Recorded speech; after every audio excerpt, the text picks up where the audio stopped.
Bem-vindos a mais uma entrevista JE. O nosso convidado hoje é Alberto Miranda, jornalista com uma larga carreira em rádio, televisão e em várias revistas e especialista em famílias reais europeias. Alberto Miranda lançou este ano 2 livros, As 10 Monarquias da Europa e mais recentemente Isabel II, Rainha e Mulher após a morte da soberana britânica. Alberto, obrigado por teres aceitado o nosso convite. Obrigado, André. Alberto, eu vou começar aqui a nossa entrevista por algo que sempre fez-me um pouco de confusão, por considerar que a Rainha Isabel perpetuou-se no poder. Temos o exemplo de Espanha em que o rei Juan Carlos abdicou para Filipe reinar, e a minha pergunta é, Isabel, exatamente, deveria ter abdicado para o príncipe Carlos poder ser rei mais cedo? Isabel II, a palavra abdicação não existia no léxico de Isabel II. Isabel II foi marcada pela súbita tomada de posse do pai como rei. Isabel II não estava destinada a reinar, portanto, e o pai também não. O irmão do pai, portanto, o tio, o rei Eduardo VIII, abdicou por amor.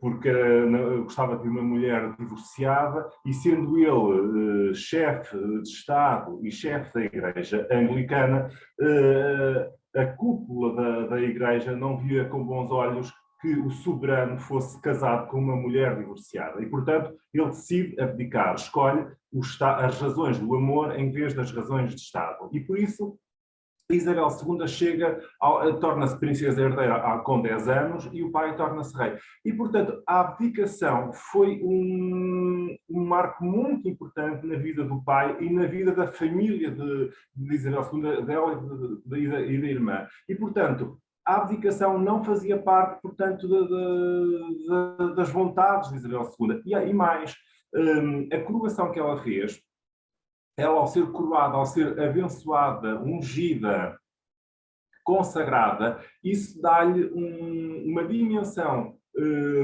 real no sentido de realeza, que impede a abdicação. E mais, ela, quando fez 21 anos, portanto, quando atingiu a maioridade, aos microfones da BBC, disse mesmo que iria dedicar toda a sua vida, fosse ela curta ou longa, aos destinos da nação. E, portanto, Isabel II morreu, como sempre desejou, na cama, ou seja, ao serviço. E nós vimos que 2 dias antes, Isabel II estava a digitar a nova primeira-ministra. Aqui, um dos temas essenciais do seu reinado foi a sua relação com Diana, com a princesa de Gales, e queria perguntar aqui como é que era a relação entre as duas. Sabemos que houve altos e baixos. Diana foi, aliás, veio a público revelar a relação complicada que tinha com o príncipe. Acabaram por se divorciar e queria perguntar como é que era a relação delas, deram-se bem, deram-se mal, houve fases? O reinado de Isabel II, a Diana, de facto, foi uma pessoa muito importante no reinado de Isabel II, embora o reinado de Isabel II não se resuma à figura de Diana, obviamente. Mas, quando Diana é apresentada como a futura mulher do príncipe Carlos, portanto, futura princesa de Gales, portanto, futura rainha, há, de facto, uma dimensão mediática sem paralelo. Até então não existia, não tinha havido este interesse mediático. Nós estamos em 1980, temos que ter atenção a isto. Portanto, o mundo era completamente diferente, não havia este poder dos média, das redes sociais, e, no entanto, Diana tornou-se uma verdadeira influencer, se na altura não existia ainda o termo sequer. E, portanto, a introdução na corte de Isabel II pela princesa Diana foi, de facto, uma lufada de ar fresco.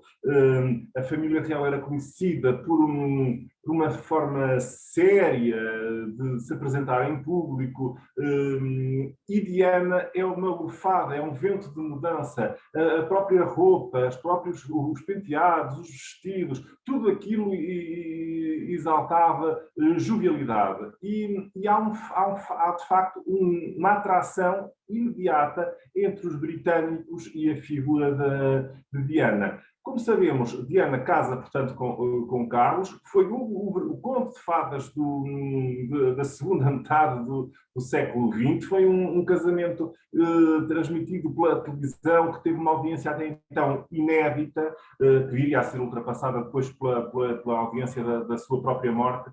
Mas Diana... Especulou-se muito sobre que relação teria Diana com Isabel II e vice-versa.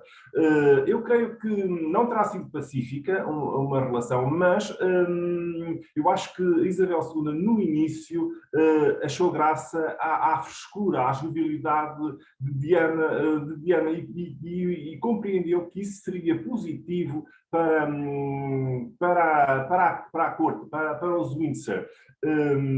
É óbvio que Diana dá a célebre entrevista à BBC em 1995, quando o casamento dos príncipes de Gales estava por um fio, só que Diana dá essa entrevista sem consultar ninguém da família real. Ninguém sabe que vai haver essa entrevista. E isso prejudicou muito Diana e mostra como ela estava fragilizada, ou seja, não contou com o apoio, não contou com a máquina da comunicação da família real. Porque ela podia ter dado a entrevista, mas não contou a ninguém. Portanto, Isabel II, quando sabe desta entrevista, sabe quase na véspera da emissão do programa. E essa entrevista, a Diana foca vários aspectos críticos. Além de ter dito que éramos três numa relação e que isso era uma multidão, acusando, portanto, Camila de mulher adúltera, de amante de Carlos. E nós temos hoje a rainha da Camila no trono. Não deixa de ser curioso que, de facto, Camila foi considerada a mulher mais odiada do Reino Unido e hoje está sentada no trono ao lado de Carlos. Mas em relação à relação com Diana, com Isabel II, ela própria acusa de estar numa engrenagem de tal forma, que era a família real, que não via escapatória e por isso ela decide dar esta entrevista. É curioso porque anos depois o filho mais novo, Harry, faz o mesmo. Dá também uma entrevista com a mulher e diz que a família também está presa numa gaiola dourada. Não deixa de ser curioso. Mas Diana acaba por morrer em 1997, depois dessa célebre entrevista. A própria rainha diz que, perante esta entrevista e perante as confissões em que ela diz que também traiu Carlos, que Carlos a traía a si, Isabel II percebeu que a relação tinha mesmo que acabar e então faz tudo para que o casamento precipita o divórcio dos príncipes de Gales. Porque a imagem da coroa tinha que sair por cima. E este episódio vai também ser particularmente agudizado depois, quando a Diana morre e Isabel II não sai de Balmoral, está no castelo de férias com os netos e acha que, por Diana ter sido uma mulher, ser já mulher separada de Carlos, portanto divorciada, não é separada, já era divorciada, que o enterro da princesa já não seria um assunto de Estado, já não seria um assunto da família real, mas sim da própria família de sangue de Diana, os Spencer. E, portanto, Isabel II confiou que seria o irmão a tratar do enterro e o povo não compreende essa atitude de reserva de Isabel II. E então, Isabel II, enquanto o povo está na rua a chorar, a depositar flores em frente aos palácios, em verdadeiras mostras de pesar,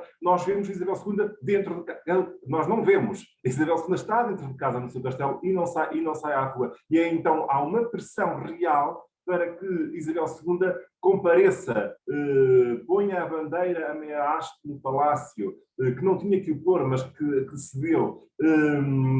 E então Isabel II, quando regressa a Londres, há uma reconciliação com o povo que esperava por ela às portas do palácio, porque não tinha compreendido como é que, perante um desgosto tão grande de toda a nação, Isabel II não se tinha manifestado. E no célebre discurso também que a rainha faz na véspera do enterro de Diana, ela fala é perspicaz, percebe que tem que estar em relação de novo, em conexão de novo com os súbditos, e falo no interior do palácio, mas virado para o exterior.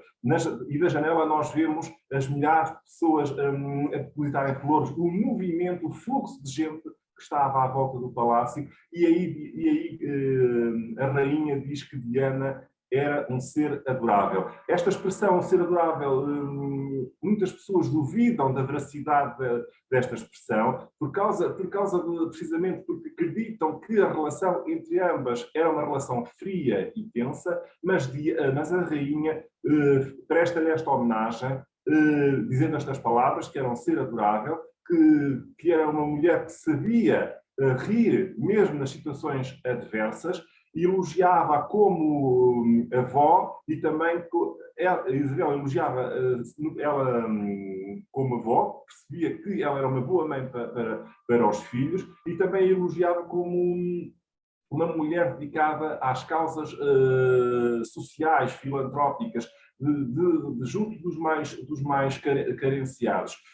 Portanto, há aqui, no fundo, esta afirmação de rainha, e depois o curvar-se perante o caixão quando passa em frente ao palácio de Buckingham, que também não tinha que o fazer. Há aqui uma reconciliação entre os súbditos e Isabel II. Acreditas que a rainha temia deixar de ser amada pelo seu povo se fosse vista como uma vilã no meio deste episódio todo? Nenhum soberano pode estar no trono, sentado no trono, se não tiver a adesão, o carinho dos súbditos. Isabel II teve este episódio, terá tido um outro também, mas muito marginal, em caso de popularidade, porque de facto Isabel II percebia sempre que o mais importante era esta adesão popular, que os súbditos gostassem da sua soberana. E ela aprendeu isso com o pai, aprendeu isso também com o avô. Este serviço, esta missão, que era esta missão de servir, que era o poder real, porque Isabel II, como os outros soberanos da Europa, não governa, ela reina, ela limita-se a aconselhar e a ser aconselhada. Portanto, há aqui o papel institucional é um papel cerimonial, mas será vazio se não houver uma conexão com o povo. O povo tem que se identificar, e isso é um marco no reinado de Isabel II. E nós vimos isso agora, não só durante estes longos e intermináveis filas para se despedirem dela em setembro, mas também vimos em vida no seu último jubileu de platina, em junho, quando milhares de pessoas também saíram à rua para a saudar, e foi a última vez que, de facto, Isabel II esteve em comunhão e em festa com os britânicos, com o mundo em geral. Esta semana estreia a série documental da Netflix Harry e Meghan. O Príncipe Harry, já saiu aqui um teaser. O Príncipe Harry acusa a família real britânica de jogo sujo por divulgar histórias para a imprensa, pelo menos é esta a sua teoria. Este é mais um sinal de que a relação entre a família real e os duques de Sussex nunca mais será a mesma? É uma pergunta que exige uma resposta bastante complexa, porque de facto nós estamos perante uma situação anómala. Um membro da família real, e recuamos aqui um bocadinho, um membro da família real, o príncipe Harry, filho do então, na altura, príncipe de Gales, neto da rainha, decide abandonar as suas funções de representação da família real por vontade própria. Não há aqui uma imposição de ninguém. Ele decide ser ele a retirar-se e a abandonar o país, ele e a mulher. E na altura, houve aqui uma grande incompreensão, porque Harry foi educado como príncipe para servir o país. Os príncipes são para servir o país, existem para servir o país. E ele, ao abandonar de forma voluntária, criou aqui um gap, um abismo entre a sua figura e a enorme popularidade que ele tinha antes deste afastamento. E ele próprio, na entrevista que dá à Oprah, diz isso mesmo, que a família está presa, que ele próprio estava preso, até que encontrou a Meghan e se conseguiu libertar. São duras críticas, de facto, à família real. São duras críticas que ele fez à família real. E depois isto tudo, ele não se ficou por aqui, disse que o pai não lhe atendia ao telefone, que não tinha dinheiro, que não tinha segurança do Estado. Tudo isto são questões que, visto de fora, envergonham os protagonistas. Envergonharam certamente Isabel II e o próprio Carlos, porque se nas nossas famílias normais um pai e um filho desavindo já é triste, imaginemos a esta escala global em que ele diz que o pai não lhe atende o telefone.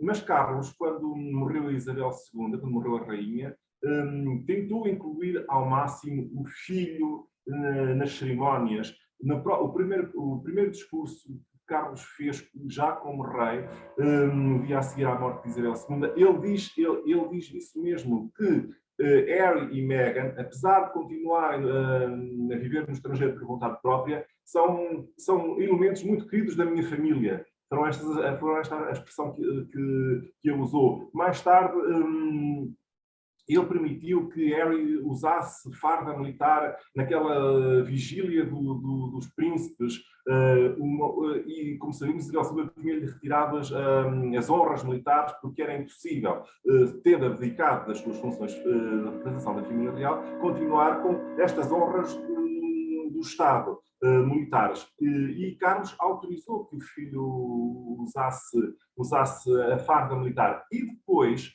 não só convocou também os novos príncipes de Gales para estarem em conjunto com Harry e Meghan, ou seja, William e Kate, apareceram os quatro, os antigos Fab Four, os antigos quatro fabulosos, como se chamava a imprensa britânica, antes de toda esta hecatombe. Convocou-os e eles foram os quatro juntos ver as flores, estar com o povo na altura da morte de Isabel II. E também o incluiu sempre nas cerimónias, participaram na procissão dos elementos da família real. E, portanto, a morte de Isabel II parece que houve aqui uma tentativa de aproximação de Carlos com o filho, mas também de William com o irmão, porque ele também houve acusações entre ambos, dizendo que estão em caminhos diferentes. E, portanto, esta tentativa de aproximação à família real vem agora outra vez ser manchada com a divulgação deste trailer da Netflix. O primeiro episódio vai ser emitido, não sei se poderá chamar episódio, mas o primeiro sim, do documentário vai ser emitido dia 8, e há uma frase que me chamou a atenção, que o Harry dizia: ninguém pode saber a verdade, mas nós sabemos a verdade da nossa história. E, portanto, há aqui acusações, e nós já vimos também nesse pequeno trailer que ele faz acusações à família real, que havia a hierarquia da família real e que estavam dispostos a não protegê-los. Portanto, não sei até que ponto, depois da emissão do programa, como é que vão ficar as relações entre Carlos e o filho, porque nós temos que pensar, na altura, Carlos era príncipe, hoje Carlos é rei. É completamente diferente, o panorama muda completamente diferente. É o filho do rei ataca o rei e ataca a instituição. É aqui um grande paradoxo, e isto está a ter repercussões à escala verdadeiramente planetária, universal. Porque, de facto, é o pai, não é só o pai e o filho, é a coroa e o ataque à coroa. O que é que sabemos da opinião, qual era a opinião de Isabel, pelo menos o que se sabe publicamente, sobre esta questão da deserção de Harry e Meghan para os Estados Unidos, o chamado Megxit? O que é que sabemos? Foi mais um desgosto no seu reinado? Isabel II não dava entrevistas, Isabel II não dizia as suas opiniões. Portanto, o que nós sabemos no fundo, são conjecturas do que é que poderia pensar. Eu há pouco disse, certamente não terá ficado contente. E certamente não. Porque é, de facto, virar as costas à educação para a qual foi educado. Ele foi educado para servir e decide atacar agora. Não sei se será por amor, mas foi por causa de Meghan, certamente. Porque e isso coloca-o numa posição frágil. Agora, na América, eu lembro na altura em que foi a entrevista, as pessoas idolatraram a entrevista, que se tornou viral, de facto, em todo o mundo, mas no Reino Unido foi completamente o oposto. A popularidade do Harry desceu completamente. E nós temos que pensar que nos Estados Unidos da América, que não têm a tradição real, estas confissões de alma são encaradas como a coisa mais espetacular que pode acontecer, que é precisamente o oposto do que se passa no seio de uma casa real. Os príncipes são educados, as monarquias têm como função servir. Não está em causa o eu, está em causa o nós. E esta questão de mostrar a minha opinião sobre para os americanos foi a loucura, porque estão habituados ao Star System, das celebridades de Hollywood. E Isabel II disse sempre: I'm not a star, I'm not a celebrity. Porque lhe diziam: porquê é que nunca mudou de penteado? Porquê é que nunca usou mini saia? E ela dizia: eu não sou uma estrela, eu não sou uma celebridade, eu sou a rainha. Portanto, a percepção do seu papel a 100%. Portanto, tendo em conta o perfil de Isabel II e olhando para as afirmações de Harry, neto, ou não só, ou olhando também para os outros escândalos que envolvem os membros da família real, há aqui um lado intrusor, há uma invasão à sua família que certamente não teria agradado à personalidade de Isabel II. Alberto, vamos recuar aqui ao ano de 1992. Carlos e Diana divorciam-se, André e Sara, os duques Georges, também se divorciam, e o Castelo de Windsor ardeu. Este foi o pior ano do reinado de Isabel II? Foi o Anos Horríveis, como ela disse, e o Castelo de Windsor fez agora 30 anos, em novembro, que sofreu o incêndio. O castelo era onde ela agora vivia depois da pandemia, que ela decidiu retirar-se para o Castelo de Windsor, onde ela vivia, por ter mais espaços à rede, onde podia andar a cavalo. Portanto, desde criança, que Isabel II era muito ligada a esta propriedade estatal. Ela própria passou lá a Segunda Guerra Mundial, toda a Segunda Guerra Mundial com a irmã, num castelo, mais protegidas, e nós temos que pensar que o Palácio de Buckingham em Londres foi bombardeado pelos alemães.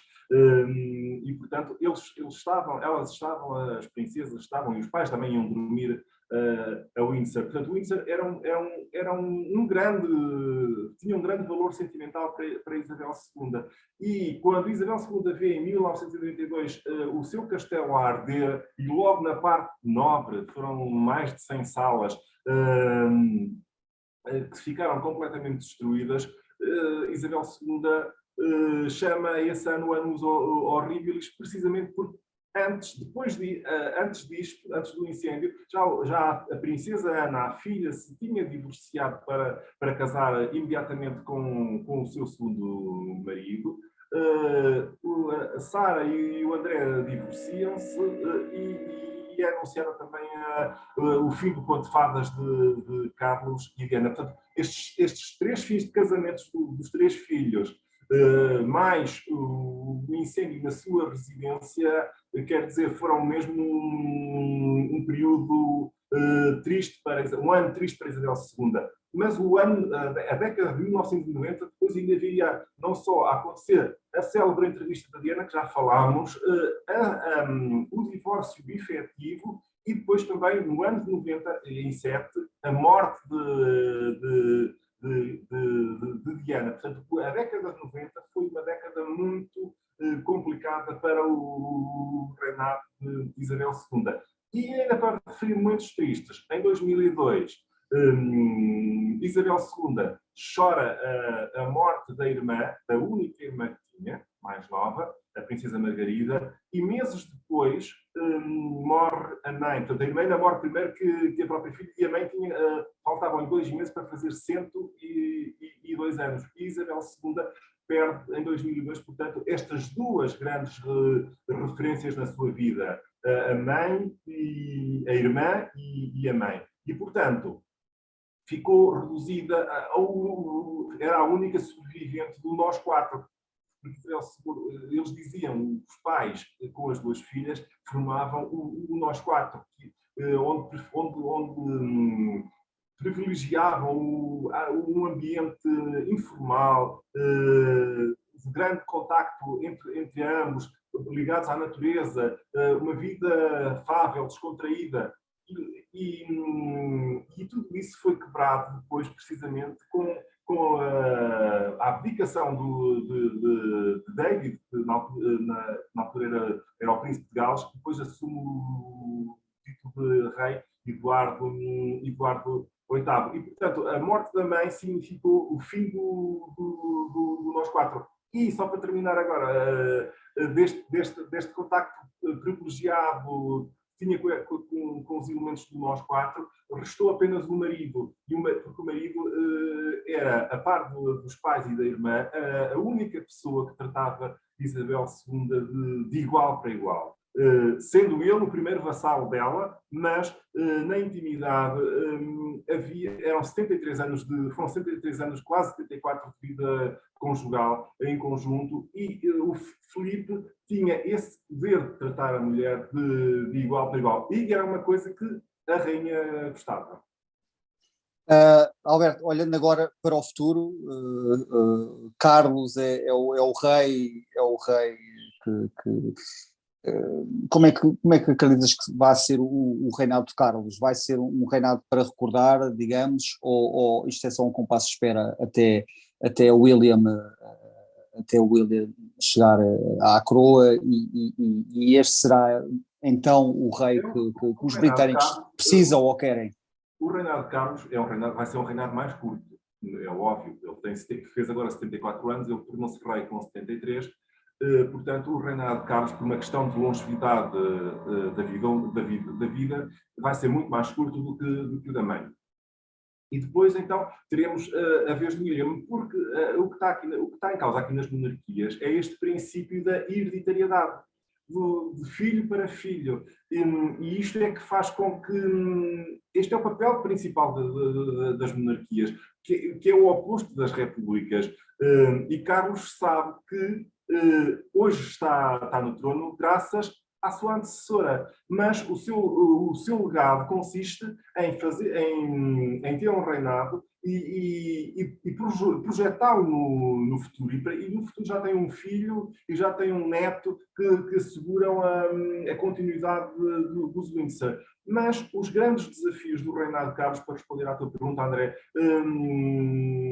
os grandes desafios do reinado de Carlos, que vai ser coroado a 6 de maio, já falta pouco tempo para a sua coroação, os grandes desafios prendem-se a 3 níveis, para sintetizar: a unidade da sua família, que é uma coisa que estamos agora aqui um bocadinho periclitantes precisamente por causa da difusão deste documentário. Vamos ver que consequências é que terá isto na imagem da coroa, na própria imagem de Carlos.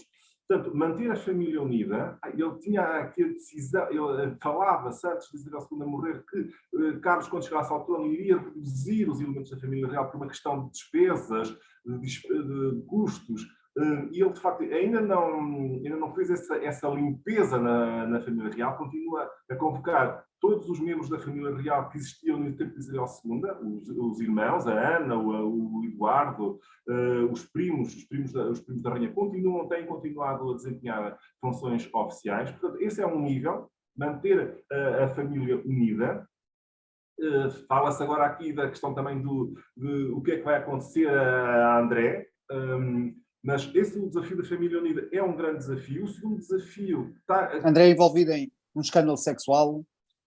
por abuso... apesar de não ter sido condenado, apesar de não ter ido a Exato. tribunal, ficou com a imagem pública muito afetada, porque chegou aqui um acordo extrajudicial, pagando, diz-se, 14 milhões, quer dizer, que é um valor exorbitante. E, portanto, se ele diz que não é culpado, mas aceita fazer um acordo, ficou aqui uma certa dúvida neste papel de Carlos e neste papel de André. E Carlos não quer ter elementos desestabilizadores na sua família. E por isso, André não participa nas funções oficiais, já desde o tempo de Isabel II, e, portanto, este é também aqui um elemento que tem de ser tratado com pinças, porque Carlos, obviamente, gosta do irmão. Mas, e das sobrinhas, das princesas de York. E, portanto, a par da família real, nós temos aqui, ele tem outro desafio, que é manter o Reino Unido unido. E o terceiro era a Commonwealth, porque tem havido, e nós vimos aqui e ali, pequenas opiniões contrárias à manutenção da monarquia. Falou-se na Escócia, em Gales e na Irlanda também, do Norte, também houve pequenos elementos que se mostraram contra a manutenção da monarquia. Portanto, os desafios. E depois também a nível internacional, a nível da Commonwealth. Ele é chefe da Commonwealth. E a Austrália também estava com vontade de apresentar um referente. Portanto, estes desafios de manter unido o Reino Unido e a Commonwealth são, de facto, desafios muito importantes no seu reinado. Alberto, obrigado por ter estado connosco. Obrigado, André. Alberto, já agora vais apresentar o livro esta semana no Porto, se puderes indicar quando e onde. Sábado vou fazer a apresentação do meu livro, eu tenho aqui, posso até mostrar. O livro de Isabel II vai ser no Porto, no dia 10, às 17 horas, na livraria Unicef. As pessoas do Porto que quiserem ir estão à vontade. Obrigado, André. Obrigado, Alberto. Veja este e outros programas no site e nas redes sociais do Jornal Económico. Ouça também a versão em podcast nas principais plataformas de streaming. Obrigado por ter estado connosco.